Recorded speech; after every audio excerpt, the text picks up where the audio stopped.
Amigang simoy ng hangin. Ayan, December na nga.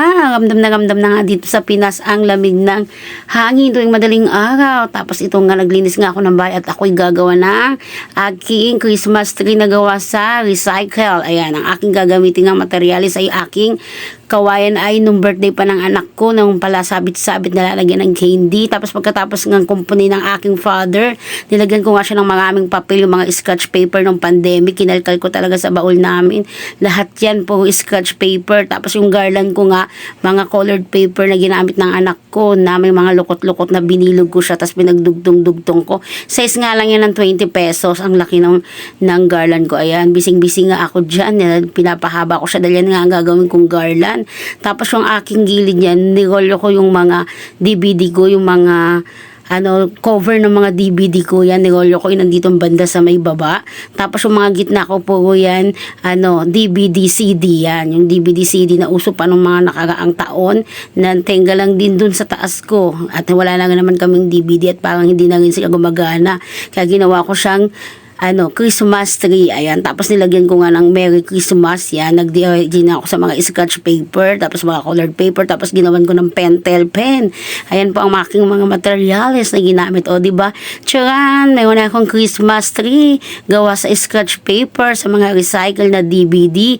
Tapos yung mga cover ng DVD. Ayan. Tapos nilagay ko na nga ang aking garland. Ayan. Ang taga-video ko dyan, ang gulo-gulo. Ayan. Pero tuloy pa rin ang aking Christmas tree. Dahil nga, pag Pasko, walang makakapigil kahit sino. O, diba? Ito na nga. Hindi nasasakit yung ulo ko na pambili ng Christmas tree. May una akong gawa. O, ayan. Tapos binuksan ko na nga ang aking Christmas light na 3 years na. Napakatibay. Yan, o. Yan, alagang Shopee. O, yan. Ito nga. O, yan. Dahil nga magbe-birthday ako, may una nga akong Christmas tree. Ayan. Maraming salamat. TMB, Team Mighty Band. O, ayan. Ayan na, ayan. Ang sindi nitong ilaw, walang iba kundi ikaw. Salamat sa liwanag mo, muling magkakakulay ang Pasko. O, diba? Ang ganda talaga. O, diba? Yan na. Nabuksan na ang aking Christmas light. O, ito na nga siya. O, pinatay ko nga yung ilaw dyan para makita mo. Ang ganda at makita natin lahat. O, ayan siya. O, wow. Paskong Pasko na. Yan, para sa mga malalayo dito sa Pinas. Merry Christmas and a Happy New Year.